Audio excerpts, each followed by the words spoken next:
Now, I just ended that one because I didn't want it to go past 5 minutes. But I'm telling y'all, as a 64-year-old man, as a person that used to live a corrupt, defiled lifestyle, God is the one, when I yelled out over 33 years ago, God, please help me. Remove me from that. And I can't believe it, because I talk with a lot of Christian people. I could talk with a lot of Bible-believing people. I don't know where a lot of our minds be at. But we're real good with talking about other people's stories in the Bible. And this is the thing that gets me. We are real good at memorizing and quoting other people's life experiences from Scripture, but are afraid to address our own. Can you understand why I start backing up off of certain things? Because I hear people talk a real good Bible game, but it's like you don't practice what you preach. And it makes somebody like me feel uncomfortable. Because I'm listening to y'all memorizing and quoting Scripture, right? To fit into a conversation. I'm listening to you. But I didn't know till a church member of mine, me and him was talking. And I said, why every time I ask you stuff, you always quote a scripture back? He said, just for us to have a conversation, right? He said the reason why, because he don't know me that well yet. And that helps me to understand why a lot of y'all hide behind Scripture.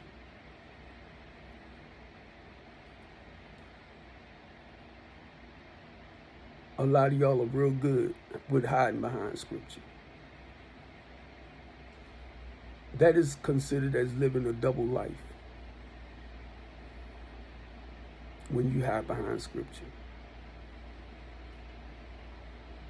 Yes, when you look at Moses, look at how God prepared him to go back out and do a job when he sent them to Pharaoh. Now let's look at the stories.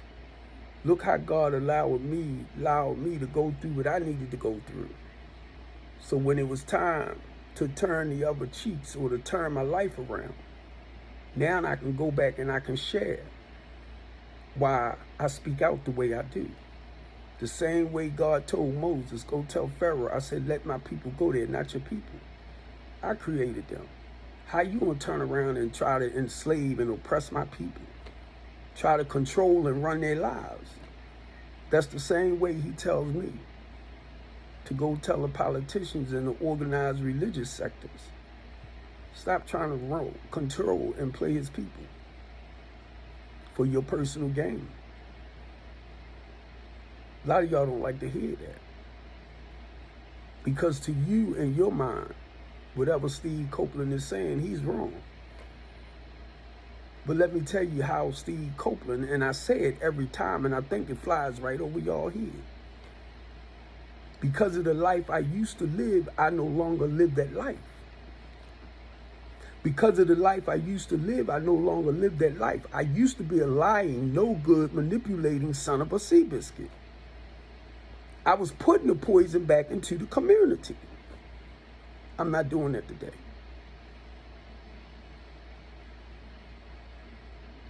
That's how I keep track of knowing that I'm living according to God's will and not my own.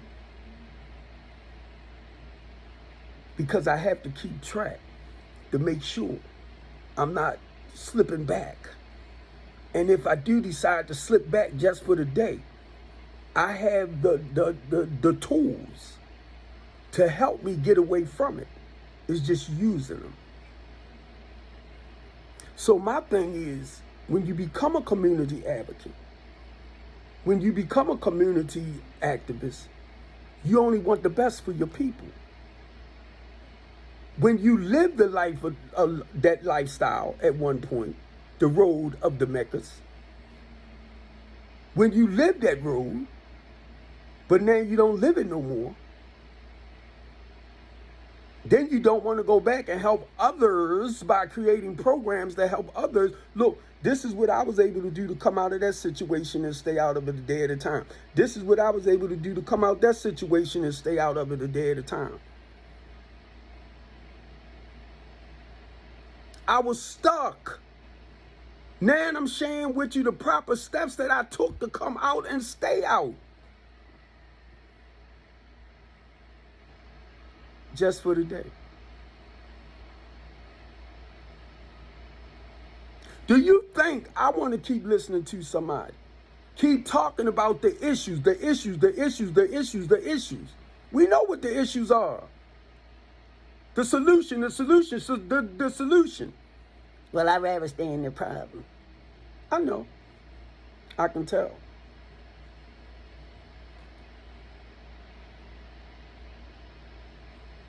In order for me to have some peace in my life today, and the day was based around the 7-step 2, letting go of the resentment, letting go of the anger, letting go of the fear, letting go of the jealousy, letting go of the insecurities, the distrust. These are the things that I ask God to remove from me just for today, a day at a time, so I can have peace in my life. Peace, be still. It takes work. It takes work, family, mentally, emotionally, and spiritually.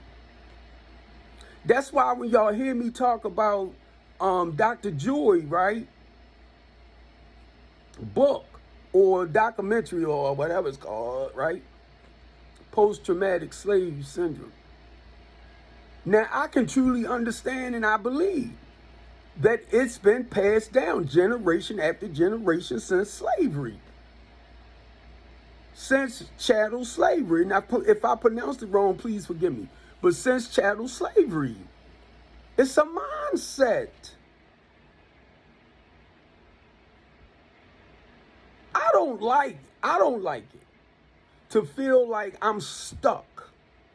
I don't like that feeling of being stuck or something controlling me mentally, emotionally, and spiritually. I don't like it. I don't like when I hear us, like, say like we're in a relationship, right? And you met me, you admire the way I dress, look, and stuff like that. Now all of a sudden, I don't like what you got on. Well, bye. The same with me. If I'm attracted to you because of your beauty, in a sense, you don't want to lose it. Come on, let's be real. I don't want to find you unattractive. I want to still be excited the way I was when I first met you. Things like that, you get me? And then y'all wonder why people tend to step out and do other things. And in some cases, it has nothing to do with the individual. I'm talking about you. It's the one that's doing it. But that's to thy own self be true. Can't worry about what Uncle JoJo doing or what Aunt Mattie Bay and them doing. Man. Come on, I gotta look at me. And that's one of the biggest fears with us, looking inside of ourselves.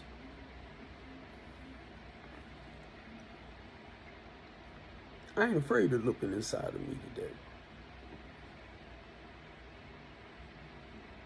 To thy own self be true. To thy own self be true. Okay. I love y'all. I'm going to get ready to end this. I didn't have a chance to do my couch videos like this. So I don't know, I just figured I'd do a couple of them before I, end for the night. But I do them and I send